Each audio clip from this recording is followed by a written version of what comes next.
Dear students, now we will see additional types of attacks. So the additional types of attack are like man in middle attack, then traffic analysis, replay attack, buffer overflow attack. So we will see this one by one. So first is the man in middle attack. A man in the middle attack occurs when a attacker or a malicious node inserts itself in the path between two nodes. If there are two nodes and the malicious nodes insert itself in between that two nodes, then the man in middle attack occurs. The most obvious use is to eavesdrop on the conversation between these two nodes. In addition, the malicious node may choose to modify the data from the source before it forwards them to the recipient, or simply to drop certain packets. Okay, the main aim is to modify the data or to access that data. A common way for such an attack is to occur is through ARP cache poisoning, in which the malicious node replies to an address resolution protocol, that is ARP query, claiming to be the IP address of the real next node on the route to the destination.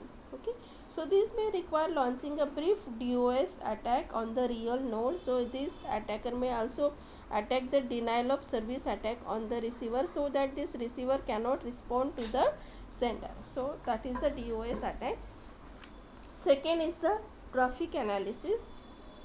So as we have seen this traffic analysis in the last section also, without accessing the data, only observing the traffic, the attacker can access the data. So even without decrypting the data, attackers gain insight about the meaning of the data by observing the properties such as message size, then communication pairs, and the sequence of encrypted back and forth conversation. So this technique is called as the traffic analysis. Okay, so even without knowing the content of what was occurring, an adversary could make guesses and gain more information than is desired. Similarly, an adversary can surmise a great deal about the meaning of different communication flaws without knowing the actual content, because standard protocol headers like the SMTP protocol, there is some type of small messages like hello, then mail. So it uses these short messages, and because of the short messages, the attacker may know the content or the conversation between these two nodes. Next is the replay attack. So a replay attack involves reissuing the data in a packet observed by a malicious node. For example, if a malicious node observes an authentication sequence, it may be able to resend that replay packet if the authentication issues has the same challenges. Okay, so replay attacks can work even if the data are encrypted. If the malicious node has observed the challenge before, if that malicious node have experience of that type of conversation, then he or she can perform the attack. So that is the replay attack. Next is the buffer overflow attack.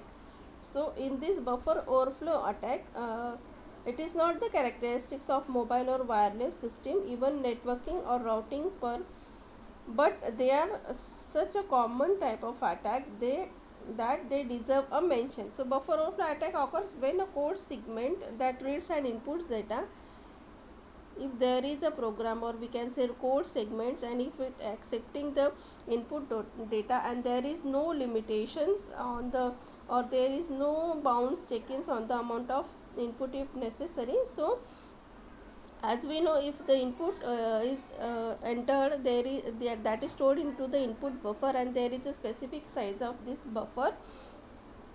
So if the input exceeds the input buffer space allotted for it, for example this is the buffer space, and if the input exceeded this size, then the information is written on the memory which is assigned to that buffer.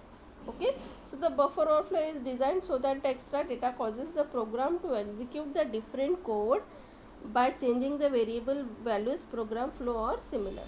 Some of the programming languages such as Java. So Java is having a built-in boundary checking and it prevent the buffer flow attack, and others such as Perl and Lisp automatically increase this buffer size according to your program. Okay, so that is the buffer overflow attack. So thank you so much.